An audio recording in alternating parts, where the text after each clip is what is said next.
Assalamu alaikum wa rahmatullahi wa barakatuh, mes frères et sœurs bien-aimés en islam. Nous nous retrouvons aujourd'hui pour explorer ensemble un hadith d'une sagesse extraordinaire qui nous révèle une vérité profonde sur la nature même de la foi islamique. Cette tradition authentique, rapportée par l'imam al-Bukhari dans son Sahih, nous vient du noble compagnon Abdallah ibn Umar, que Dieu les agrée tous les deux, qui nous transmet un enseignement prophétique d'une actualité saisissante.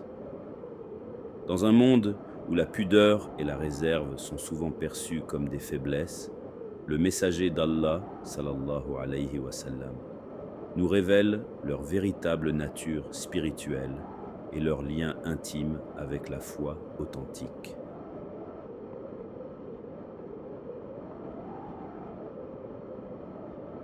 Abdallah rapporte d'après son père Umar que l'envoyé de Dieu, sallallahu alayhi wa sallam, passant auprès d'un ansar qui sermonnait son frère à propos de sa réserve, s'écria « Laisse-le tranquille, la réserve fait partie de la foi ».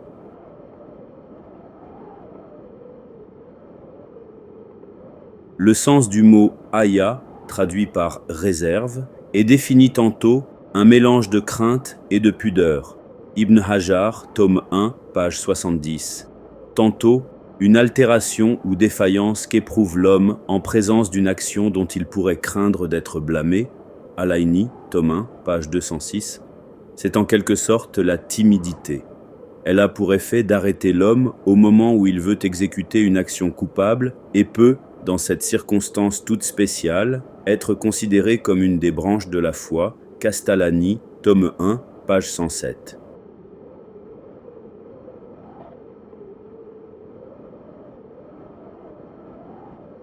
Cette intervention prophétique nous ouvre des horizons de compréhension extraordinaires sur plusieurs plans théologiques et éthiques fondamentaux qui méritent une investigation approfondie.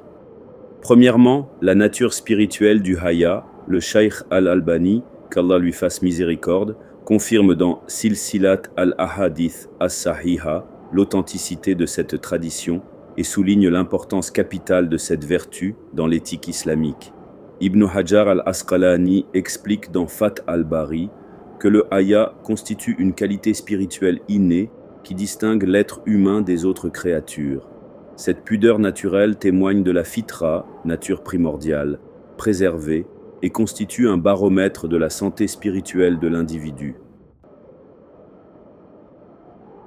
Deuxièmement, la corrélation entre haya et iman. L'imam An-Nawawi, dans son commentaire de Sahih Muslim, établit une relation causale directe entre la pudeur et la foi. Il explique que le haya agit comme un gardien spirituel qui protège le croyant contre les péchés. Cette fonction protectrice en fait une manifestation concrète de la foi, car elle traduit la conscience permanente de la présence divine et la crainte révérentielle d'Allah. L'imam al-Ghazali, dans Ihya Ulum ad-Din, développe cette idée en montrant que la pudeur authentique naît de la contemplation des attributs divins de beauté et de majesté. Troisièmement, l'intervention prophétique corrective. Le contexte de ce hadith révèle la sagesse pédagogique du prophète, sallallahu alayhi wa sallam. L'Ansar, qui sermonnait son frère pour sa réserve excessive, reflétait probablement une conception erronée de la virilité ou de l'efficacité sociale. L'intervention immédiate du messager d'Allah, sallallahu alayhi wa sallam, corrige cette perception et établit une hiérarchie de valeurs où la spiritualité prime sur les considérations mondaines. Cette correction publique constitue un enseignement pour toute la communauté sur l'importance de préserver et d'encourager cette vertu. Quatrièmement, la définition technique du haya.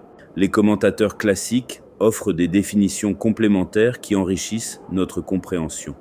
Ibn Hajar définit le haya comme un mélange de crainte et de pudeur, soulignant sa dimension composite qui allie l'émotion à la raison. Al-Aini le décrit comme une altération qu'éprouve l'homme en présence d'une action dont il pourrait craindre d'être blâmé, mettant l'accent sur son rôle préventif. Al-Castalani le présente comme une branche de la foi, établissant sa dignité théologique. Cinquièmement, la fonction protectrice du haya. L'imam Ibn al-Qayyim, dans Madarij as-Salikin, explique que le haya fonctionne comme un mécanisme de défense spirituelle naturelle. Il crée une barrière psychologique qui dissuade l'individu de commettre des actes répréhensibles, même en l'absence de surveillance humaine. Cette fonction en fait un allié précieux de la conscience religieuse et un indicateur de la vitalité spirituelle de la personne. Sixièmement, les degrés et manifestations du haya. Les savants distinguent plusieurs niveaux de pudeur. Le haya envers Allah, qui se manifeste par la vigilance dans l'accomplissement des devoirs religieux. Le haya envers soi-même, qui préserve la dignité personnelle. Le haya envers les créatures, qui régit les relations sociales. Ibn Taymiyyah, dans Majmou al-Fatawa, souligne que ces différents aspects s'harmonisent pour former une personnalité équilibrée et vertueuse. Septièmement, la distinction entre haya louable et timidité blâmable. Les savants établissent une distinction cruciale entre la pudeur spirituelle, qui est toujours louable, et la timidité excessive qui peut entraver l'accomplissement du bien. L'imam As-San'ani, dans Subul as-Salam, explique que le haya authentique pousse vers le bien et éloigne du mal, tandis que la timidité blâmable peut empêcher de dire la vérité ou d'accomplir des actions vertueuses. Huitièmement, l'actualité contemporaine de cet enseignement.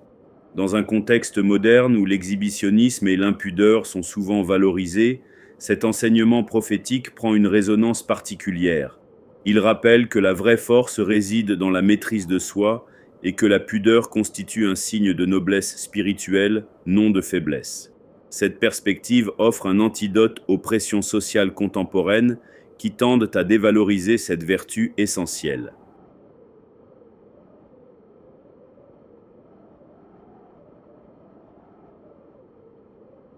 Ce hadith lumineux nous enseigne une vérité transformatrice. La pudeur et la réserve ne sont pas des défauts à corriger, mais des trésors spirituels à préserver et cultiver.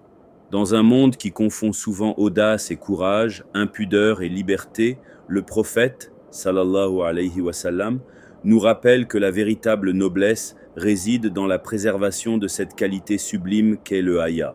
Cette vertu protectrice nous garde des écueils moraux et spirituels, tout en témoignant de la beauté de notre fitra préservée.